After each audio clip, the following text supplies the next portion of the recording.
7 দিনের মধ্যে আমি দেখতে চাই যে সেখানে সবগুলো অ্যাপার্টমেন্টে উচ্চ গতির নির্ভরযোগ্য ইন্টারনেট দেওয়া সম্ভব হয়েছে। একেবারে মুক্ত এবং স্বাধীন, কোনো ব্যক্তি, কোনো প্রতিষ্ঠান, কোনো প্রভাবশালী কেউই সেখানে কোন আইএসপি যেতে পারবে, কে যেতে পারবে না, এইটা বলার অধিকার আইনগতভাবে কাউকে দেওয়া হয়নি। এবং আজকে আমি আপনাদেরকে নিশ্চিত করছি, যদি এখানে কোনো প্রভাবশালী ব্যক্তি বা গোষ্ঠী বা কোনো প্রতিষ্ঠান প্রভাব খাটানোর চেষ্টা করে, যদিও বিটিআরসির এখতিয়ার এটা না, বিটিআরসির এখতিয়ারটা হচ্ছে বিটিআরসির এখতিয়ারের মধ্যে থেকে সেটা সহযোগিতা করা, সেটা প্রযুক্তিগত হোক বা আইনগত হোক। কিন্তু আমরা অবশ্যই মাননীয় স্বরাষ্ট্রমন্ত্রীর দৃষ্টি আকর্ষণ করব এবং এখানে আইন শৃঙ্খলা রক্ষাকারী বাহিনীর দৃষ্টি আকর্ষণ করব এবং তাদেরকে আমরা কমিউনিকেট করবো। এই কারণে আপনারা বলেছেন যে প্রথম কেন মন্ত্রী শুনানিতে আছে, কারণটা একটাই, কারণটা হচ্ছে আমাদের একটা জবাবদিহিতা আছে। মাননীয় প্রধানমন্ত্রী চান আমরা একটা জবাবদিহিমূলক, একটা স্বচ্ছ স্মার্ট সরকার ব্যবস্থা গড়ে তুলি, যেখানে জনগণের মতামত এবং তাদের প্রত্যাশার প্রতিফলন যাতে সরকারের সিদ্ধান্তের মধ্যে থাকে।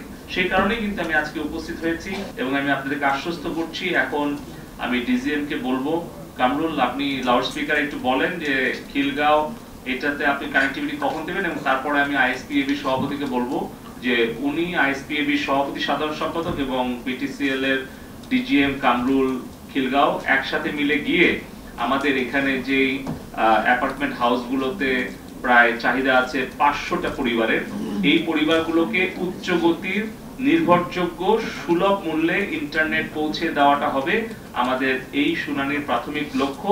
এবং 7 দিনের মধ্যে আমি দেখতে চাই যে সেখানে সবগুলো অ্যাপার্টমেন্টে উচ্চ গতির নির্ভরযোগ্য ইন্টারনেট দেওয়া সম্ভব হয়েছে। আপনি বলেন কামরুল। স্যার ধন্যবাদ স্যার আপনাকে। উপস্থিত সুধীবৃন্দ আসসালামু আলাইকুম। আজকের এই সভায় আমাদের মাননীয় মন্ত্রী মহোদয়ের মাধ্যমে আমি গ্রাহকের কাছে বিটিসিএল এর এই জীবন সংযোগের চাহিদার কথা জানতে পেরে আমার জীবন ধন্য এবং আমি আনন্দিত। একই সঙ্গে সংশ্লিষ্ট যারা রয়েছেন, ওনার কাছে আমার আবেদন থাকবে যে আপনি ইতিমধ্যে কোনো আবেদন করেছেন কিনা, করলে আমাকে আবেদনের নম্বরটা একটু দেবেন।